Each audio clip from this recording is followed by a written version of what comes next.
الحمد لله رب العالمين وأفضل الصلاة والتسليم على سيدنا محمد وعلى آله وأصحابه أجمعين. اللهم علمنا ما ينفعنا وانفعنا بما علمتنا وزدنا علما وعملا وتقبلا يا أرحم الراحمين. We continue by Allah subhanahu wa ta'ala's blessings, commenting on Al-Arba'in al-Nawawiyya by Imam al-Nawawi rahimahullah ta'ala. We are in the second hadith.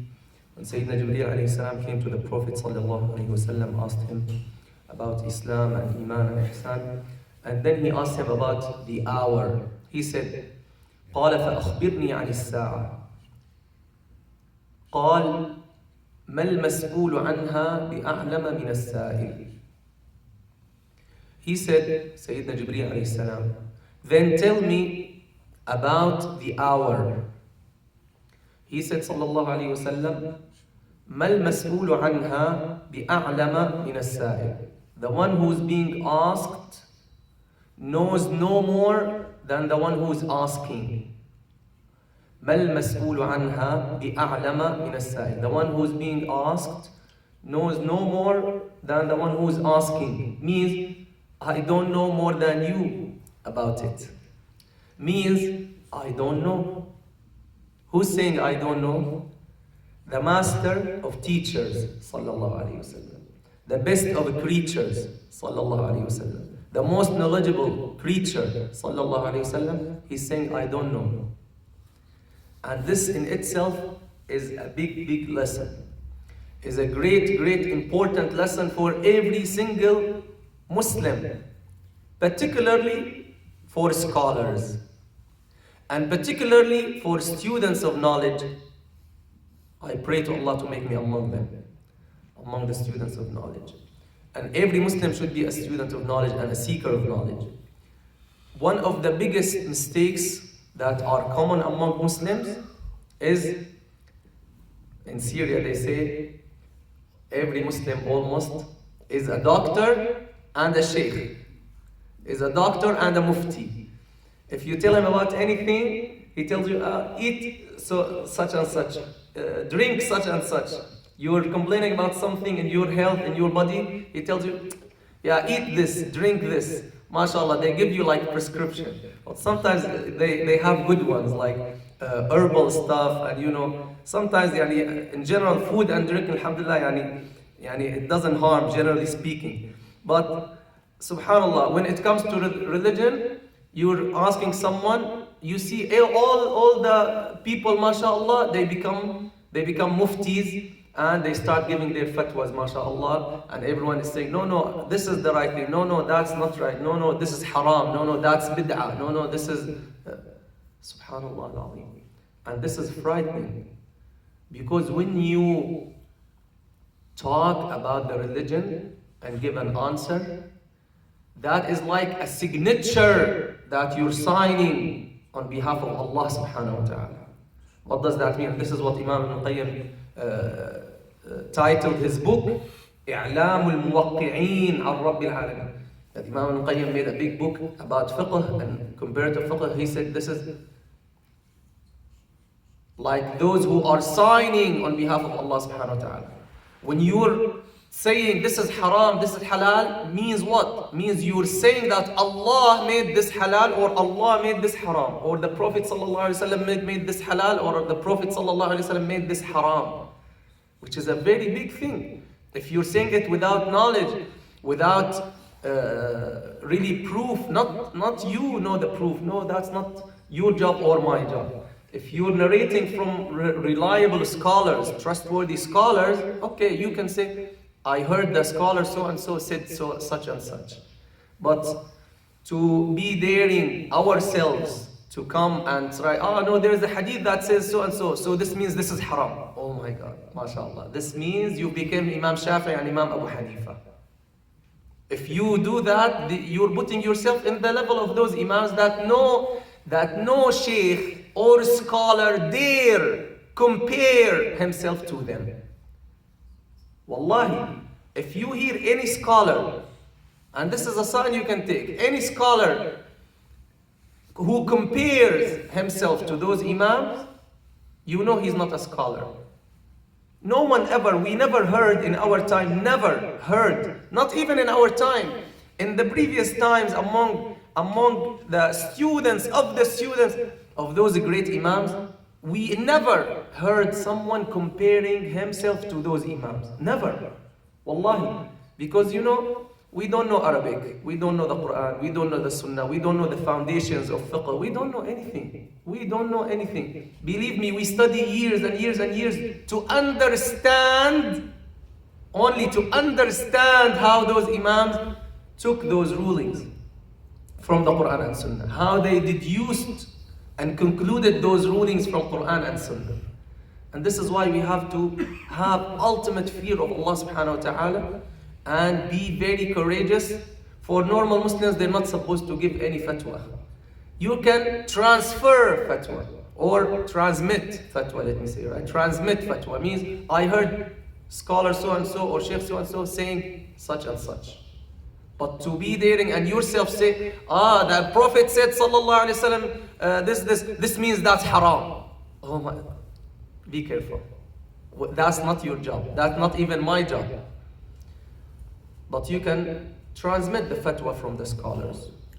And when you have issues or questions, you're supposed to ask the people of dhikr, as Allah subhanahu wa ta'ala says in the Quran.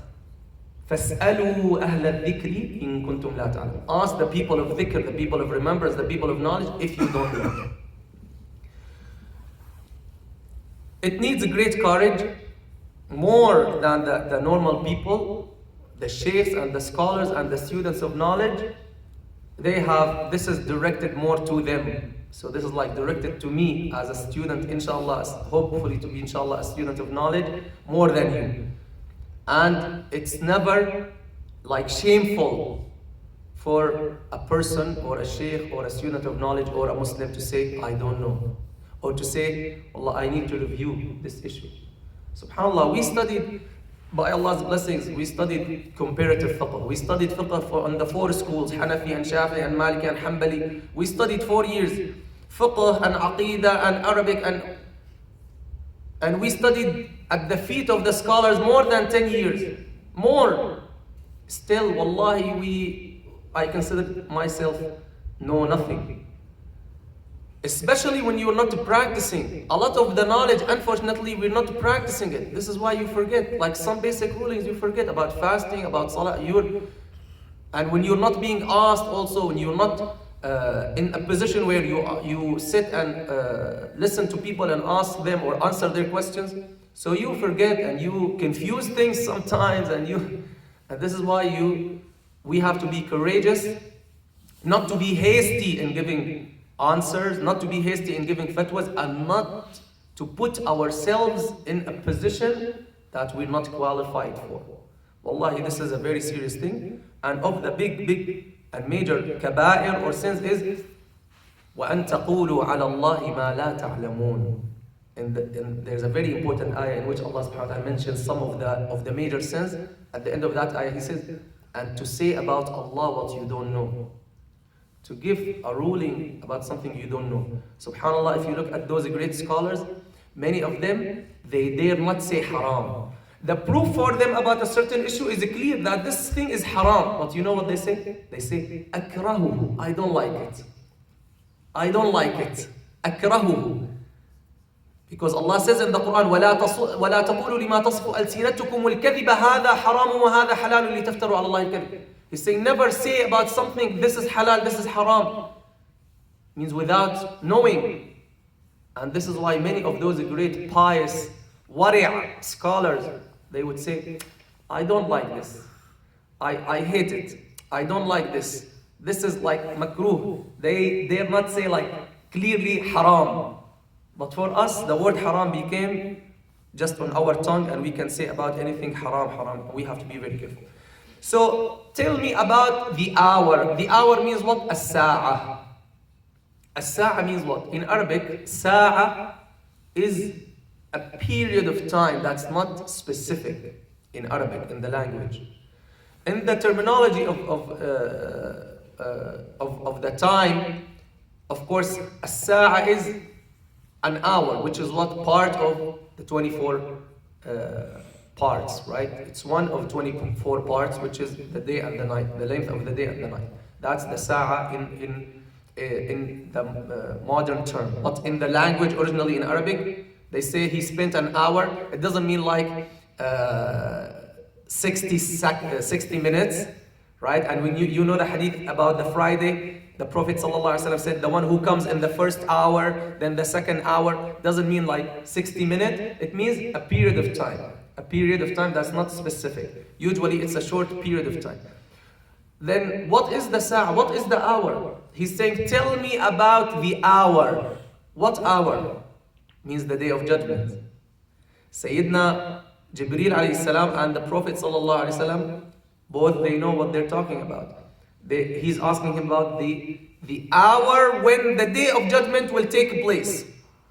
And this is why the day of judgment has been given this name as one of its names. As we mentioned before, As-Sa'a, Al-Haqqa, Al-Tamma, etc. So As-Sa'a is one of the names of the day of judgment. It's named Sa'a because it will come like suddenly, Baghta. It will come just like in a small period, in a very short period of time, suddenly, out of a sudden. This is why, as some of the scholars said, it is named or it is called Sa'a. It's called an hour. So, سُمِّيَ بِهَا مَعَ طُولِ زَمَانِهِ. Even though the day of judgment is very long, but it has been called Sa'a, means the beginning will be in a short period of time and it will be baghta or suddenly. Even someone he's about to eat a bite of food, he's not gonna have the time to swallow it. He's not gonna have the time to swallow it. So it takes place suddenly and baghta, as Allah subhanahu wa ta'ala mentions in the Holy Quran. So this sa'a is the sa'a or the hour of resurrection, the hour of judgment, the hour of where the day of judgment will start with those horrible disasters, and the earth and the planets and everything will change, and the planets will collapse, etc., etc.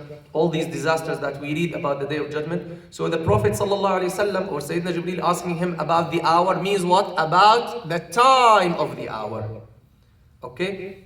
Tell me about the hour means what? Tell me about its time. Because already mentioned in the hadith, this same hadith, about belief in al-yawm al-akhir, right?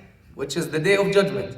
So already they established the belief in the day of judgment. We believe in the day of judgment, the last day, the recompense, etc. Now he's asking him about the time. And here comes our beloved sallallahu alayhi wasallam showing his humbleness and great fear of Allah and great humbleness in front of his companions. He's saying, I don't know more than you about it. So here Sayyidina Jibreel alayhi salam moves to the last part of the hadith where he tells him, then tell me about its signs. Inshallah, we will see the answer from our beloved sallallahu alayhi wasallam next time, if Allah subhanahu wa ta'ala wills. May Allah subhanahu wa ta'ala accept from us. May Allah subhanahu wa ta'ala teach us. May Allah subhanahu wa ta'ala discipline us and help us to abide by the teachings of the Quran and the Sunnah of the Prophet sallallahu alaihi wasallam. May Allah give relief to our brothers and sisters who are suffering everywhere. May Allah grant us good in this life and the next life. Protect us from the torment of the hellfire. Allahumma salli wa sallim wa barik ala Sayyidina Muhammad wa ala alihi wa sahbihi wa sallim tasliman kathira walhamdulillahi rabbil alamin.